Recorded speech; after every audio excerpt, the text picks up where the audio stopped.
Hi, this is Roger, thanks for dropping by. Now this is half a request, but I'm killing several birds with one stone here because it's something I've been meaning to do for a while, and the request that came in can be part of this.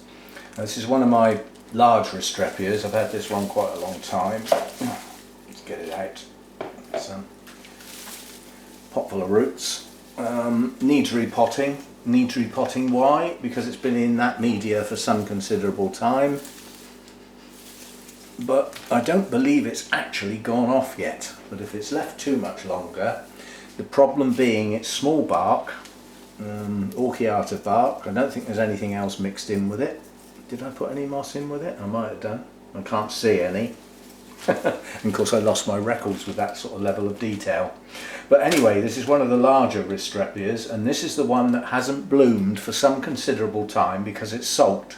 It objected to being repotted. Well, it's sort of making up for it now. It's got quite a lot of blooms on it now. Some have gone over, there's plenty more to come. So it's having a bit of a flush, and that's part of the reason for doing this now.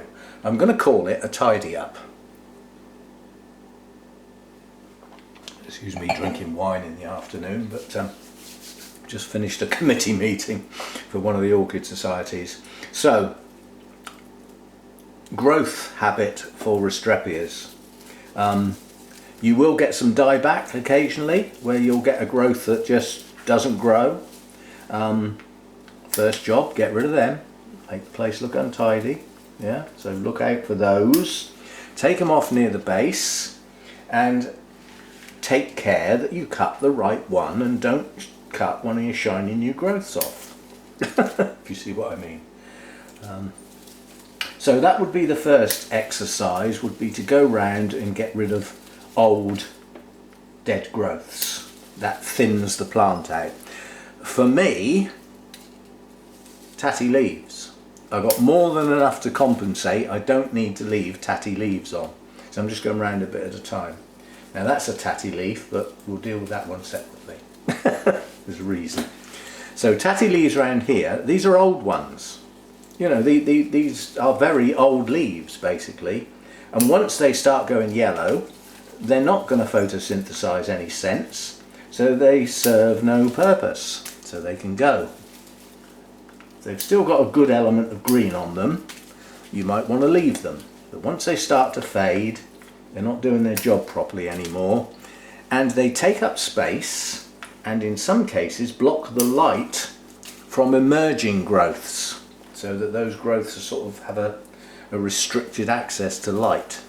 So you're thinning the plant out basically, which is an improvement for the overall plant. Right, so that's tidy sort of effort number one. The next tidy up, you need to understand how they grow. Come into chlorothalid type mentality here, most of which they either bloom from the base of the leaf on the top of the leaf, some of them even bloom down the joint of the leaf, or they bloom from the base of the leaf underneath, as do Restrepias. Now if you look here underneath this leaf, this has had 1, 2, 3, 4 blooms in the past. And before you start cutting and tidying, make sure you're not cutting a new one off, because they look very similar. So this is a tedious exercise, like here. There's a bloom there. Well, I can still tidy without cutting the bloom off. And this makes a hell of a difference to the plant. But it is fundamentally a leaf at a time. You know, I'm not going to do it all on film because it is tedious, but I did, you know, I've had this one on the cards to have a tidy for some time, so decided to do it today. I will finish off the process before I put it back in the grow room. But you can see what I'm doing here. I'm looking for a new growth. If there isn't any, then I'm just taking all those tatty bits off. Yeah. Now we come to another thing. And this goes back to the request. Restrepias will also produce Kikis at the base of a leaf. Now that is one, but it's effectively on a growth that's dying back. So unfortunately the Kikis failed. But you can see the process here. The leaf's gone and it's been effectively replaced by a Kiki. And in that case it's coming off because, as I said, it's a dieback. There's one here that isn't dyed back. So what you're looking at here is a new growth that's come out from the same place as where the flower spikes come from. So by trimming there and getting rid of all those tatty bits like that, you can now keep your eye on the Kiki and wait for it to produce some roots, which it will do eventually, and depending on the species or hybrid, it can take a very long time to actually produce the roots on the Kiki, but give it time and they will come. And then you can take them off like you would any other Kiki on any other type of plant, plant them up separately, and they normally take off relatively quickly. Right, other things to bear in mind on Restrepias. A leaf that's gone wrong, that's probably a dieback, and a recent one, because that was green not long ago. Right, other things on this one in particular, because it sulked when it was repotted, are leaves like this. That's lack of hydration. So as the leaf was opening, it didn't have enough hydration to push it, and so it crinkled. That's the equivalent of the crinkly leaves you get on Oncidium types sometimes. And again, it's lack of hydration. Most of the time that lack of hydration will be due to a repot and lack of sufficient roots. Yeah? Or it could be the root system's failed or failing. Yeah? But one way or the other, there's just not enough getting into the plant. There's another dead bit. And rectified by sorting your root system out, basically, as with all other orchids. So this is the tidying process. Again, you can see here, there's a nice Kiki on that growth there. Yeah, that's growing on, but it's very loose and floppy. No, I was just going to say it's loose and floppy, and it's probably managed to separate itself where it was waggling around, I expect. But you will get Kikis at the base of the leaves, and they will eventually form roots, and you can make new plants from them. Plants for zero cost. That's the way I always look at them. So I'm doing this while I'm talking, because it's quite a tedious process, and it is a large plant, so there's a fair bit of it to do. And as I said, this one hasn't bloomed for ages. It's been sulking. There's a Kiki on here and the new growth hasn't even opened its leaf properly yet. Yeah. So that will grow some roots. That will be a good one. I was hoping to have some that I could take off and show the process, but the process is the same as removing a Kiki from any other plant, really. It's no different. You know, you just gently twist it off.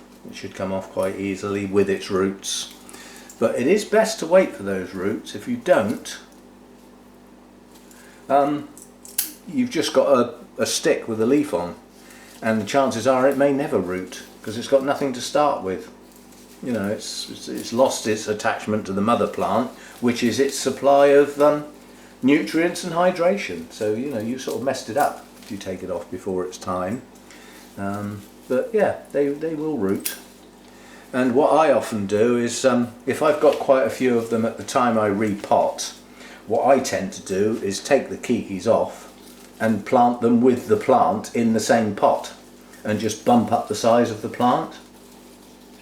Yeah, it's a good way of getting towards a more specimen type plant a lot quicker. You see what I mean? See, now there's one you have to be very careful with, because that's got a new growth. But look more carefully, it's got two. So those two new growths need to be held, and then everything else cut off, like that. Yeah, that leaves the two buds. I didn't mean new growths. I meant buds. Those were buds, and we certainly don't want to be cutting those off. We've waited for long enough on this plant. But some of the new growths are starting to come out reasonably clean now, so I think it's becoming happier. It's certainly happy enough to bloom now. So getting better all the time. As I said, it's getting to the point where it's got over the shock of the repot, and that was a change of media at the time. It's got over all of that. It's happy and it's bloomed, and now I'm going to repot it again. mess the whole thing up. I won't be repotting a Pleurophthalid, which is fundamentally a cool grower, in the middle of the summer, so it will wait. Restrepias, no need to worry about whether they're in bloom or not, it's irrelevant. If you need to repot it, get on with it. It won't take any notice.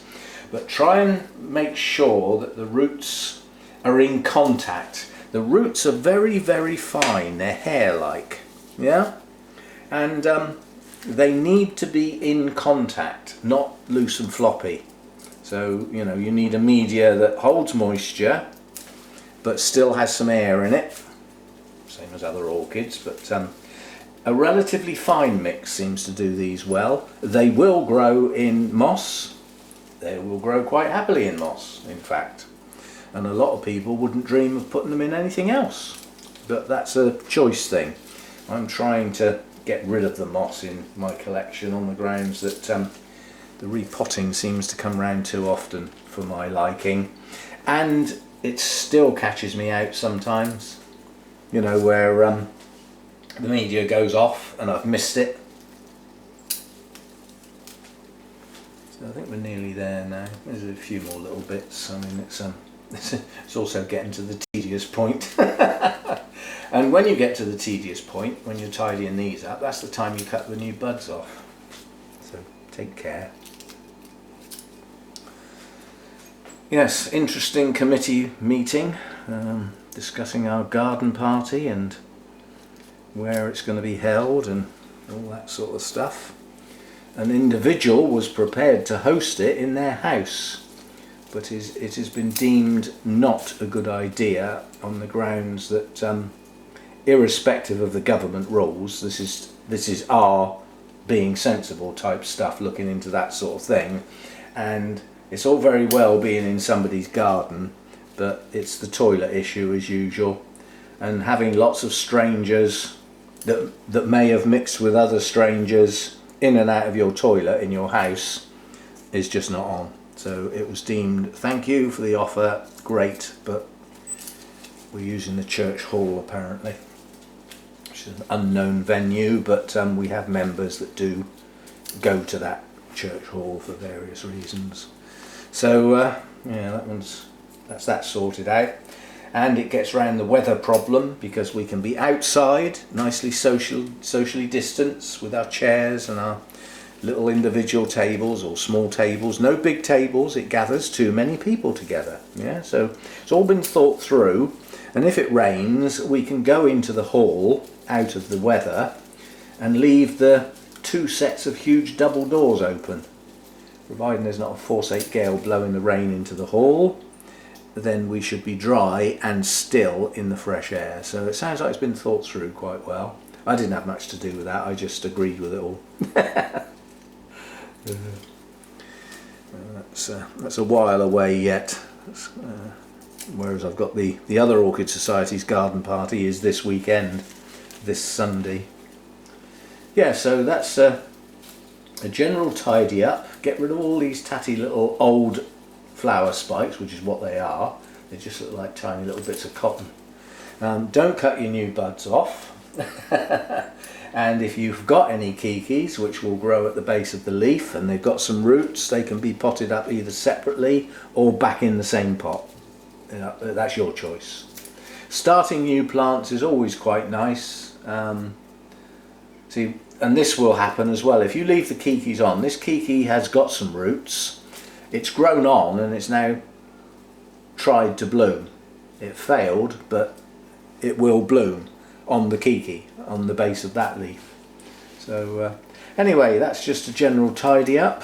I've probably missed a couple of leaves, but I've got most of it. I've got most of the old dead shoots that are just in the way.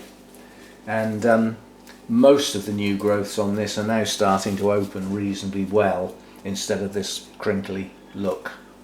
They're not doing so bad now. As I said, just get the roots established and the plant nicely hydrated, and go and repot the thing again. So I've just seen another big long dead bit. Yeah, that'll do. Yeah, so that was, still got his Burnham's tag in there. It's Restrepia antenifera, and it's Hemsleyanna, the variety. That might even be one of Burnham's own, I don't know, named variety, but a basic species. And out of the two large ones that I've got, this one has always been the poor performer, the one that has not performed as well. But it does seem to be having a bit of flush with its blooms at the moment. There's quite a few there. These are very difficult plants to get good for a show, because they tend to bloom in dribs and drabs. Basically, you very rarely get a massive go all in one go. I mean, the other large plant that I've got, the other species, which is I've forgotten,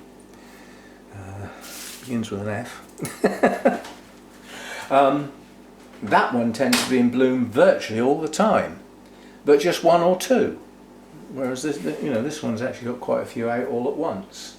But to get a nice show quality one of these, you'd need some blooms in all around. Doesn't have to be covered in them, but it would need some, distributed nicely. Or, you could present the plant with a front where all the blooms were pointing forward towards the viewers. Anyway, that's a look at Restrepias. They are cool growers. They are reputedly the highest humidity requirement, and 95% suits them down to the ground. They don't mind it going up to 100% overnight. They are high humidity lovers. Mine does okay without that. And all of my Restrepias, out of my cool growers, the Masdevallias and the Draculas, the Restrepias are growing best. This is the worst one I've got, as far as the leaves are concerned. I mean, that's a good leaf. But there's quite a few that aren't, that got that crinkled look to them. Now that could be lack of humidity, whereas I'm thinking it was lack of hydration because the roots were badly disturbed on the repot. But it could be a combination of the two. But cool growers, these will grow in pretty heavy shade and still bloom. Unlike some of the other pleurophalids, like Masdevallias, the books and the ancient scrolls and the runes will all say, shady plants, keep shaded, and this, that and the other. When in actual fact, with a bit of extra light, they bloom their heads off.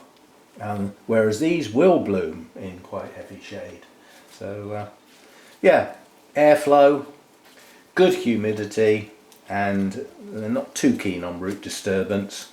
Although, as I said, this was not only root disturbance with this one, it was a media change at the same time. So I had to put up with everything all at once. Knowing me, I probably did it in the heat of summer as well. We shall see. Okay. So, a little stint on Restrepias. And I think you'll agree that, compared with when we started, and all those tatty little bits, it looks quite a bit tidier now. You've just got the leaves and the stalks. And when I put it back in there and you don't see the base of the plant, they can look quite attractive. But out of my Restrepias, this is the ugliest because of the crinkly leaves. But it does have very fat leaves, whereas some of the others have longer, thinner leaves. So anyway, yeah, quick look at those, and that's I just sort of think that's one done. And I got a video out of it, so all good stuff. And yeah, I can't remember who asked the question, but it was a question about Kikis. And yes, they do grow Kikis from the base of the leaf, and they do eventually put out some roots, and they can be separated off and potted up as individual plants, or back in the pot with the main plant to bush it up to you. And then the Kiki itself, if it's left on the mother plant, it can even bloom, and it can even produce another Kiki on the end of that one. Yeah, so yeah, once the Kikis get going, they are quite prolific. But good way to expand your collection and get some new plants. So, right, see you next time. Bye for now.